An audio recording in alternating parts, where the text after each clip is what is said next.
Hello students, this is Neeraj Gupta. In this video we are going to discuss about political environment, how the politics of the country affects a business. आपको लगता होगा कि शायद business का politics से क्या लेना देना है? बिल्कुल लेना देना है जी, बिल्कुल लेना देना है. स्टेबिलिटी ऑफ द गवर्नमेंट बहुत मैटर करती है, बहुत मैटर करती है. अगर गवर्नमेंट स्टेबल ना हो तो उससे क्या होता है कि जो गवर्नमेंट की अप्रूव्ड बिजनेस पॉलिसीज होती हैं, इकोनॉमिक पॉलिसीज होती हैं, जब तक वो स्टेबल ना हो तो एक बड़ा बिजनेसमैन किसी भी नए प्रोजेक्ट के ऊपर नहीं जाता. बाहर से लोग आकर हमारे इंडिया में इन्वेस्ट नहीं करते, हम बाहर जाने की हिम्मत नहीं करते, क्योंकि पता नहीं ना गवर्नमेंट क्या सोचती है और गवर्नमेंट कितने समय तक स्टेबल है. अब सपोज मान के चलते हैं मोदी गवर्नमेंट आ गई और ये पुरानी बात है वैसे, 2000 आई सपोज 19 में लास्ट टाइम, पहले तो 2014 में शायद आई थी, फिर 2019 में दोबारा आ गई. तो नाउ हर कोई देख पा रहा है कि मोदी गवर्नमेंट इज मोर और लेस स्टेबल. तो ऐसे में जो भी उनकी सोच है, बीजेपी की जो भी आइडियोलॉजीज हैं वो ठीक है, लेकिन फिलहाल क्या एक स्टेबल गवर्नमेंट है.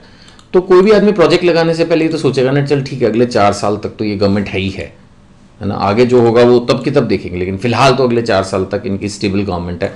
तो इतने ज़्यादा अचानक चेंजेस नहीं आ जाएंगे. कई बार क्या होता है गवर्नमेंट चेंज होती है, बिल्कुल सिनेरियो चेंज हो जाता है. तो स्टेबिलिटी बहुत मैटर करती है और उससे फिर कहीं ना कहीं कंट्री में पीस, लॉ एंड ऑर्डर ये भी मैटर करता है. किसी भी नए प्रोजेक्ट को लगाना हो, जो अपने प्रोडक्ट्स डेवलप किए उनको बेचना हो, यू नीड एन एनवायरमेंट.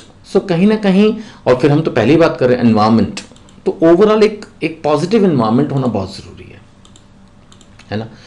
तो उन्होंने कहा कि और गवर्नमेंट का एटीट्यूड क्या है.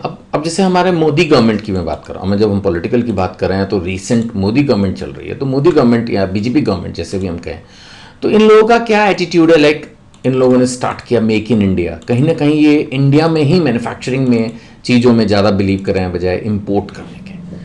तो अब it can be a threat. किसी एक पॉलिटिकल फर्म के लिए it can prove to be a threat, क्योंकि अगर इंडिया में ही ज़्यादा मैन्युफैक्चरिंग होने लगेगी तो सपोज कोई आदमी इंपोर्ट करके माल बेच रहा है तो उसकी कंपनी तो फिर जाएगी. और जो आदमी इंडिया में मैन्युफैक्चरिंग करने के लिए सोच रहा है उसके लिए मोदी गवर्नमेंट का make in India it can B N incentive. तो कहने का मतलब क्या है कि कहीं ना कहीं जो पॉलिटिकल पार्टीज़ हैं उनकी क्या आइडियोलॉजीज़ हैं, the way they are working, कहीं ना कहीं ये हमारे लिए बिजनेस के एंगल से अगेन आइदर एन अपॉर्चुनिटी और अ थ्रेट प्रूव होती हैं, है ना. तो यही इन्होंने लिखा है कि पॉलिटिकल फैक्टर्स भी हमारे बिजनेस एनवायरनमेंट को शेप अप करते हैं, है ना. बिकॉज पॉलिटिकल अनरेस्ट या लॉ एंड ऑर्डर, ये दोनों ही चीज़ें जो हैं वो ठीक नहीं होती एक बिजनेस के एंगल से. स्टेबल गवर्नमेंट से जो है लिखा है builds up confidence among the business to invest in the long term projects. मैंने कहा ना, आज मेरे को एक प्रोजेक्ट शुरू करना हो जो अगले 2 साल में 3 साल में तो शुरू हो पाएगा. बेशक उसके प्रॉफिट्स मुझे 5 साल 10 साल बाद मिलेंगे, लेकिन मैं कम से कम ये तो सोचूंगा ना कि चल भाई दिस गवर्नमेंट इज स्टेबल तो लेट्स इन्वेस्ट. क्योंकि कई बार ना ऐसा भी होता है कि गवर्नमेंट जब चेंज हो जाती है, कोई इलेक्शंस ड्यू हो, कुछ और, तो कई बार नई गवर्नमेंट आके जानबूझ के पिछले वाली पॉलिसीज को छेड़ाखानी कर देती है. नेचुरल है, टेंडेंसी है, political tendencies you can say. तो ऐसे में फिर जो कोई भी इन्वेस्टर होता है वो थोड़ा सा घबराता है ना. तो इसीलिए मैंने बोला कि जो attitude of the government officials है, गवर्नमेंट की एक पॉलिसी होती है, बिजनेस ओरिएंटेड है, समटाइम बिजनेस के एंगल से नेगेटिव होती है. तो ऐसे में फिर क्या होता है कि जो चल रहा है उसी को संभाल लो, नया नया इन्वेस्ट करके पैसा गंवाने की जरूरत नहीं होती है. तो इट कैन हैव पॉजिटिव और नेगेटिव इम्पैक्ट, है ना. अब जैसे इन्होंने कहा कि 1991 का एक एग्जाम्पल, यही आप इंडियन इकोनॉमिक्स में अच्छे से पढ़ते हैं, लिबरलाइजेशन हुआ था, हमारी इकोनॉमी ओपन हुई थी टूवर्ड्स ग्लोबलाइजेशन. लेकिन रियल फैक्ट क्या था कि फॉरेन कंपनीज को तब भी ब्यूरोक्रेटिक रेड टेप, यानी कि जो हमारे यहाँ फॉर्मेलिटीज और दुनिया भर के और कम्बरसम प्रोसीजर्स थे, उनको परमिशंस नहीं मिल पा रही थी, वो तब भी इंडिया में ढंग से काम नहीं कर पाए. उतना ओपन अप दिल से नहीं किया, पेपर्स में कर दिया कि हाँ जी ग्लोबलाइजेशन हो गया, we are inviting foreign companies कि हाँ आप इंडिया में आओ काम करो, लेकिन वो रियल सेंस में कुछ ज़्यादा हुआ नहीं. धीरे धीरे फिर वो ओपन अप हुआ. अब जैसे एक बड़ा टिपिकल एग्जांपल लिखा है कि 1977 में अचानक जनता गवर्नमेंट आ गई और उन्होंने स्ट्रिक्ट पॉलिसी बनाई कि एमएनसीज बाहर निकलो, और उन्होंने कोका कोला और आईबीएम जैसी पॉपुलर बिग कंपनीज को बाहर कर दिया. फिर 1991 में दोबारा से जब ये ओपन अप हुआ, जैसे मैंने अभी बताया, फिर पेप्सी और एमएनसीज को इंडियन मार्केट में एंट्री मिली. तो कहीं ना कहीं गवर्नमेंट की पॉलिसीज, गवर्नमेंट फिलहाल क्या सोचती है कि सेम गवर्नमेंट की भी पॉलिसी चेंज हो जाती है. जैसे माना मोदी गवर्नमेंट है, सपोज आज मोदी गवर्नमेंट कुछ सोच रहे बट 2 साल बाद 3 साल बाद उनको सपोज रियलाइज हो कि नहीं ये पॉलिसी ठीक नहीं है, so they may change. That's a different issue. So this is how a political environment affects a business. कहीं ना कहीं पॉलिटिकल जो थॉट प्रोसेस है, attitude of the government towards the business community, business projects, वो बड़ा important है। अब मान लेते हैं कि कोई बहुत ज़्यादा प्रो पुअर गवर्नमेंट आ जाए तो वो डेफिनेटली उन कंपनीज को ज़्यादा प्रेफर करेगी जो एक तरह से गरीब लोगों के लिए प्रोडक्ट्स बना रहे हैं। तो एक अपने आप में नई अपॉर्चुनिटी है और थ्रेट है उन लोगों के लिए जो ब्रांडेड प्रोडक्ट्स बना रहे हैं। हो सकता है उनको बैन ही कर दें या उनको शिफ्ट करें, भी जाओ यहाँ से, डिपेंड करता है। ऐसे ही मान लेते हैं कि कोई गवर्नमेंट ऐसी आ जाए जो बहुत स्ट्रिक्ट हो, जीरो टॉलरेंस टुवर्ड्स पोल्यूशन, तो पोल्यूटिंग इंडस्ट्रीज के लिए बिग थ्रेट है।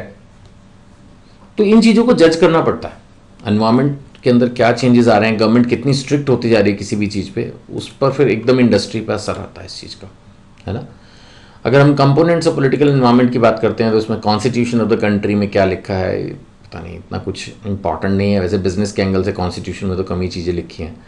प्रिवेलिंग पॉलिटिकल सिस्टम क्या है तो मैंने आपको बताया, पॉलिटिकल आइडियोलॉजी एंड प्रैक्टिसेस, यही मैं सारा डिस्कस कर रहा था देर से। और government intervention in the business, हाँ ये भी इंपॉर्टेंट है। कई बार ना गवर्नमेंट थोड़ा रिलैक्स चलना चाहती है, वो सोचती है चल बिजनेसमैन जो कर रहे हैं कंट्रोल्स रखे हैं, लेकिन और कोई गवर्नमेंट होती है कि हर चीज़ में घुसेंगे जी, हर महीने की रिपोर्ट चाहिए, फिर रिपोर्ट के ऊपर ऑफिसर्स विजिट भी कर रहे हैं, परेशान करके रखा हुआ है। उससे वैसे ये भी है कि कंट्रोल अच्छा रहता है, कोई इलीगल एक्टिविटीज़ नहीं होती, कुछ नहीं होता, लेकिन कई बार फिर परेशान हो जाता है बिजनेसमैन। तो ऐसा भी देखने में आया है कि जब इस तरह की गवर्नमेंट का एटीट्यूड होता है तो लोग फिर वहाँ से अपने आप को शिफ्ट करने की भी सोचते हैं कि यार यहाँ पर बिजनेस एनवायरनमेंट अच्छा नहीं है। बहुत टाइट भी तो करना बिजनेसमैन को ठीक नहीं होता ना, क्योंकि उसकी प्रॉब्लम को कौन समझे, उसने पैसा भी लगाया हुआ है, रिस्क भी लिया हुआ है, आप उसको बहुत ज़्यादा परेशान करोगे वो भाग जाएगा, ये भी तो होता ही है। फिर हमारी दूसरी कंट्रीज़ के साथ कैसे रिलेशनशिप है इस पर बहुत डिपेंड करता है। मतलब अगर मैं फिर थोड़ा सा बोलूँ तो मेरे ख्याल से मोदी गवर्नमेंट ने आके हमारे relations with various countries improve किए। I am not that pro BJP, कहीं मेरी बात से लग रहा है, एक्चुअली वो पॉलिटिकल एनवायरनमेंट पे डिस्कशन हो रहा है तो मैं जनरल डिस्कशन कर रहा हूँ। सो आई एम जस्ट सेइंग कि the government usually try for improving the relationships with the foreign countries and it effects, अगर उसके कुछ रिजल्ट्स आ रहे हो तो फिर it's an opportunity for the business. अब किसी कंट्री के साथ अगर रिलेशंस इंप्रूव हो जाए तो वहाँ पर आप प्रोडक्ट अपने बेच सकते हो, वहाँ से इंपोर्ट कर सकते हो, बहुत कुछ है। Nature and profile of political leadership, thinking of political personalities या skill India movement, make India etcetera, ये सब चीज़ें मैंने अभी आपको बताई, इनको पढ़ो। और कोई भी डाउट हो तो जो बच्चे स्पेशली यूट्यूब पर देख रहे हैं वो अपने डाउट्स को जो है कमेंट बॉक्स में लिख सकते हैं, कोई प्रॉब्लम नहीं है, I will definitely try to answer.